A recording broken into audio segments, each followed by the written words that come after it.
નમસ્કાર દર્શક મિત્રો, હું છું રૂપલ વણેચિયા. સંપૂર્ણ ન્યૂઝમાં આપનું સ્વાગત છે. આજથી શૈક્ષણિક સત્રનો પ્રારંભ થયો છે, ત્યારે શાળાઓમાં પણ આજે સવારનો સમય હોવાથી અને લાંબા વેકેશન બાદ શાળાઓ ખુલતા વિદ્યાર્થીઓની સંખ્યામાં ભારે રકાસ જોવા મળ્યો હતો. એકલ દોકલ વિદ્યાર્થીઓ શાળામાં જતા જોવા મળ્યા હતા, ત્યારે વાલીઓની પણ શાળા ખુલી હોય તેમ બાળકોને લઈ શાળાએ મૂકવા વાલીઓ પણ શાળામાં પહોંચ્યા હતા. જોકે આજે નવા શૈક્ષણિક સત્રના પ્રથમ દિવસ હોવાથી વર્ગખંડોમાં પણ એકલ દોકલ વિદ્યાર્થીઓ જોવા મળ્યા હતા. તે શાળાના કેટલાક રૂમોને તો તાળા જ લટકેલા જોવા મળ્યા હતા. શાળામાં વિદ્યાર્થીઓને લાવવા માટે શાળાના શિક્ષકોની મીટિંગ આયોજિત કરવામાં આવી હતી, જ્યારે બીજી તરફ એડમિશન માટે પણ વાલીઓ શાળાએ પહોંચ્યા હતા.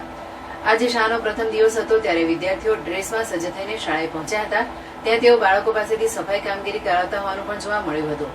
વિદ્યાર્થીઓ હોંશે હોંશે શાળાએ પહોંચતા હોય છે, ત્યારે વિદ્યાર્થીઓ પાસે પણ આ રીતે સફાઈ કાર્ય કરાવવું કેટલું યોગ્ય છે? બાળકો પાસે શાળામાં કરાવાતી સફાઈ મોટો પ્રશ્ન ઉપસ્થિત કરી શકે છે. આજે શાળાએ પહોંચેલી અમારી ટીમે ફાયર સેફટી બાબતે પણ તપાસ કરતા શાળા પાસે ફાયર સેફટીના સાધનો સહિત 2025 સુધીની એનઓસી મળી આવી હતી. આજે શાળામાં પ્રથમ દિવસ હોવાથી કેટલાક વિદ્યાર્થીઓ શાળાની બહાર બેઠેલા પણ નજરે પડ્યા હતા. ત્યારે સરકારી ધારાધોરણ મુજબ વિદ્યાર્થીઓને આજે પ્રથમ દિવસે નિઃશુલ્ક પાઠ્યપુસ્તકો અર્પણ કરવામાં આવ્યા હતા. આ બાબતે વાલીઓએ પણ હાશકારો અનુભવ્યો હતો.